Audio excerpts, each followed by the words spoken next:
Good evening. I bet you were wondering when I would ever review your video. And if you're probably sitting there going, well, who in the heck am I talking to? Well, I'm talking to this guy right up here. This is his YouTube handle right here. And it's not a bad YouTube handle if you're a techno geek. But here comes the problem. The problem is that if you're Farmer Bob and you're looking for answers to your problems, then you don't want a handle like this, because Farmer Bob's not going to remember that. I will, but Farmer Bob won't. I can't even pronounce that. Okay? And if I can't pronounce it, certainly Farmer Bob's not going to be able to pronounce it either. So, if you're going to try to appeal to Farmer Bob, that's got to change. That's the first thing. Let me tell you something. Farmer Bob will have a much easier time looking up the name Speed Learner than that. And that's just a fact. It's just the way it is. I feel awful about it, but that's the way it is. Alright. Well, let's talk about Farmer Bob. Farmer Bob is a practical man. He is probably really well off. Okay? You're talking about Midwest farmers. Midwest farmers do pretty good. A lot of other people don't, but Midwest farmers do. Okay? Now, here's the problem. Farmer Bob is going to look at you, he's going to look at this video, and he's going to sit there and say, well, why do I need a digital signature? Very good question. Now we're going to answer that question. Here's Farmer Bob and here's Farmer Bill. They're used to bartering. Okay? They barter things. Let's say that Farmer Bob here doesn't have enough feed for his chickens. His chickens are just very close to laying eggs. And he doesn't have enough feed to feed his chickens so they'll lay the eggs. So he goes over to Farmer Bill and he says, look, he says, here's what I'm going to do. I'm going to ask you for a little bit of feed. And when you give it to me, I'm going to give it to my chickens. And when they lay their eggs, I'm going to bring you a certain number of eggs to compensate you for the feed you gave to me. Bill says, hey, that's great. Let's do that. But before we do this little transaction, I'm going to write down a promissory note to make sure that you are going to bring back those eggs. Because I want proof that you made this promise to me. Farmer Bob says, okay. So, Farmer Bill writes up this little document. Farmer Bob signs it, gives it to him. Bill gives him the feed.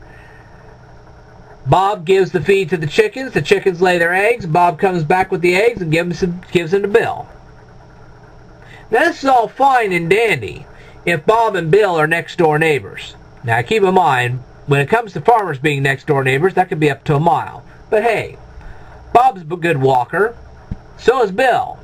So if Bob walks to Bill's house, that's no problem. Now, where does the problem come in? Why does Farmer Bob suddenly need a digital signature? Here it comes. Let's say Bob and Bill are farmers and they're cousins. But they live 20 miles away. Okay, Farmer Bob lives 20 miles away from Farmer Bill. Now we have a little bit of a problem. Okay. Farmer Bob calls up Farmer Bill. He says, look, I need X amount of feed for my chickens so they'll lay eggs, and then I will make sure those eggs get shipped to you. Farmer Bill says, hey, that's not a problem, but I need that promissory note. Now, what's Farmer Bob going to do? He's going to climb in his truck and drive 20 miles to sign a promissory note to his cousin Bill? On these gas prices, that's not going to happen. So he says, well, I can mail you a promissory note. Farmer Bill says, well, you could. It could take forever to get over here. And he says, by the time you get the promissory note to me, and then on top of that, I have to find somebody that can actually take that feed back to you, your chickens could keel over. I got a better idea. You and I both have computers, because this is 21st century. We both have internet. Why don't I design a promissory note, email it to you with a digital signature, then you electronically sign that note, you send it back to me, and then I'll arrange for a guy to transport, because this guy transports for me all the time to all kinds of places. So I'm going to have one of my buddies transport that feed to you while he's on his errand run, and then you can feed it to your chickens, and later on you could then drive those eggs back to me. Farmer Bob says, hey, that's great. So, why does Farmer Bob and Bill need digital signatures? That way, some little creep down the road that happens to live between Farmer Bob and Bill can't go climbing up on the internet, seeing this exchange happen, and then intercept the promissory note and alter it some way so that it rips off either Farmer Bob or Farmer Bill. One of them's going to get ripped off. So that's why we have a digital signature now, to make sure that when Farmer Bob sends that promissory note back to Farmer Bill, then Farmer Bill will know that that's what Farmer Bob signed, and it wasn't signed by some other person who altered the document. Because some little creep on the internet can alter documents. And Farmer Bob and Farmer Bill do not want their documents altered. Now you say, well, that's all fine for chicken feed, but are there other uses?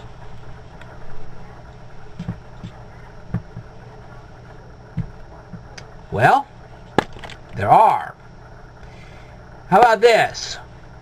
Farmer Bob goes to the doctor's office. And the doctor's office says, all right, you can pay us online. You don't have to come back to our office to pay us. Because maybe this doctor's office is like 30, 40 miles away. And Farmer Bob doesn't want to go back to the doctor's office to pay the bill. Now, he could send the payment through the mail. And, of course, it could get intercepted. It can get lost, whole 9 yards. So Farmer Bob wants to transfer money electronically to the hospital or to the doctor's office, wherever he has to send the money to. Well, then let's have the creep over the internet. He intercepts all this information. He actually gets enough information from Farmer Bob to pose as Farmer Bob from that point forward. That's called identity theft. Well, that can create a whole bunch of brand new problems. So you see, that's why digital signatures are needed. That way, when the doctor's office or the hospital gets the document back from Farmer Bob, whether it be an electronic check, whether it be, because if Farmer Bob is sending medical records to the hospital or to the doctor's office, this creep over the internet can intercept all that, alter it, and then send it to the doctor, and the doctor makes a wrong diagnosis. And there are a lot of creeps that can do stuff like that. And I could cite dozens and dozens of examples, but the main point is that when Farmer Bob wants to send a document over the internet to a hospital, doctor's office, a bank, whatever it is, he wants to put a digital signature on it so that whoever receives that document, whether it be the bank, the hospital, the doctor's office, whoever it is, will know that it came from Farmer Bob and not from some third-party source. And that's very important when it comes to identity theft these days. It's that kind of explanation that's required for Farmer Bob to understand what's going on. You really have to break it down that low for Farmer Bob to get it. I'm sorry that's the way it is, but with people like Farmer Bob, you do.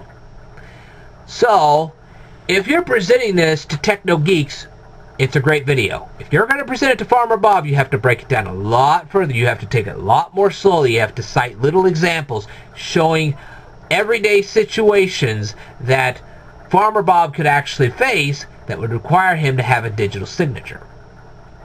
Otherwise, he'll never get it. Hopefully this helped you out a little bit. I thought the video itself was okay for the people you were trying to send it to, but like I said, if you're dealing with Farmer Bob, it has to be dealt with a little differently. Alright. I will tell you more in a future video, so I want you to stay tuned.